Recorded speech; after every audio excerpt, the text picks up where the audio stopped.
Hey guys, John Rettinger here with John 4 Lakers. I'd like to give you guys my review of the iPhone 3G. I'm going to start off with the hardware. The first thing you're going to notice about the iPhone 3G as opposed to the first generation iPhone is the all plastic back. And I'll show you guys in a minute why that is. The second thing you'll notice is a non-recessed 3.5mm headset jack, meaning that you can now plug any headset that you'd like into the phone and you don't have to worry about buying an adapter. That was a lot of complaints first time around with that recessed headphone jack.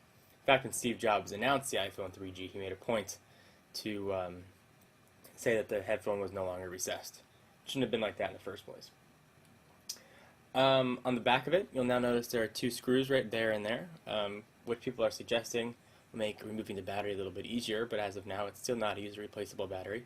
You've got a speaker and a microphone right there.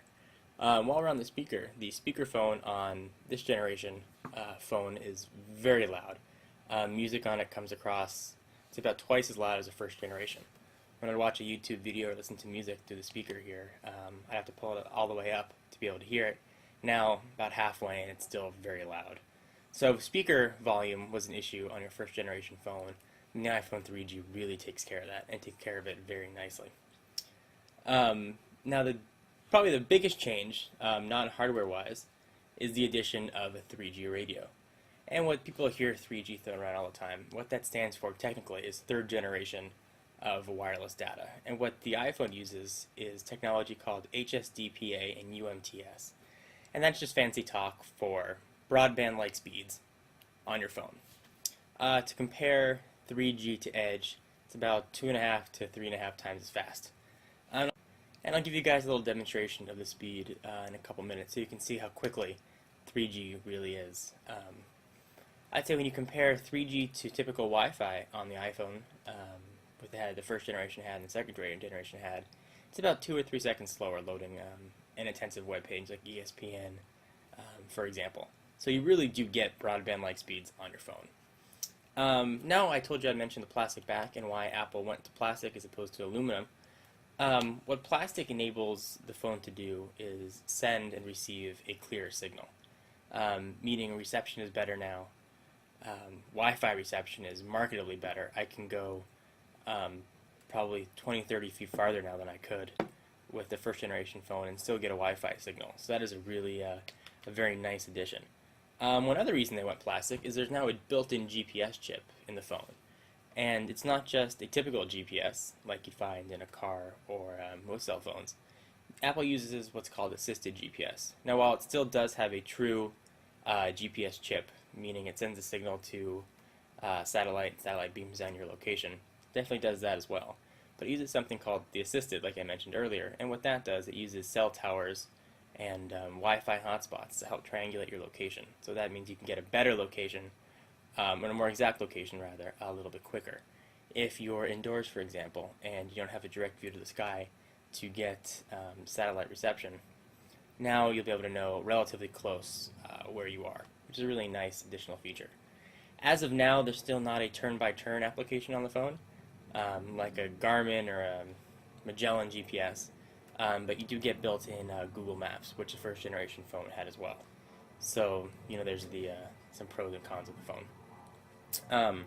But I was talking about the 3G radio, which is very nice, and with the addition of 3G also means decrease of battery life. 3G is a very battery-hungry technology.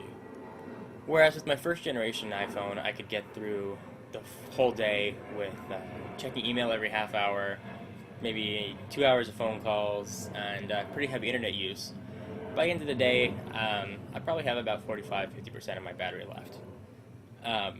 When I first got the iPhone 3G and you're doing the same thing, by 3 o'clock in the afternoon the battery was dead. However, the battery's been conditioned now for a week since then, and I can easily get through a full day with no problem.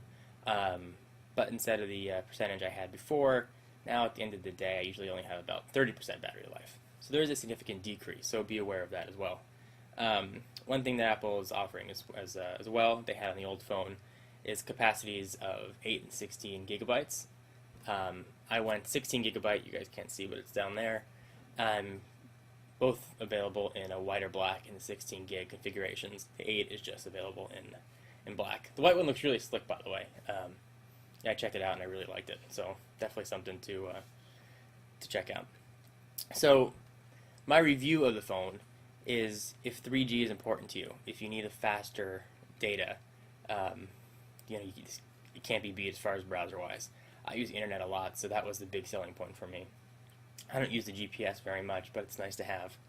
And the iPhone 2.0 software, which is available on the first generation phone and the new one as well as the iPod Touch, really is just a nice bonus feature. And I'll give you guys a real 30-second walkthrough of that because I get cut off with time from YouTube.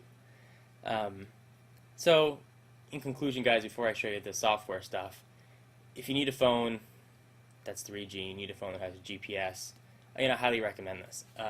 Apple added this new feature called Mobile Me, which enables push email to the phone, which is very nice.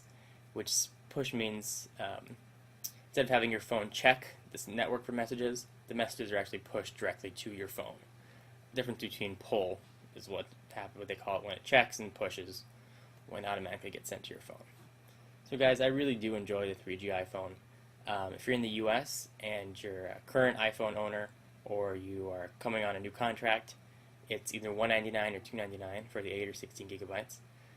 If you are already an AT&T customer that's not due for an upgrade, I believe it's $399 and $499. So it's a little bit more expensive if you're not due for an upgrade.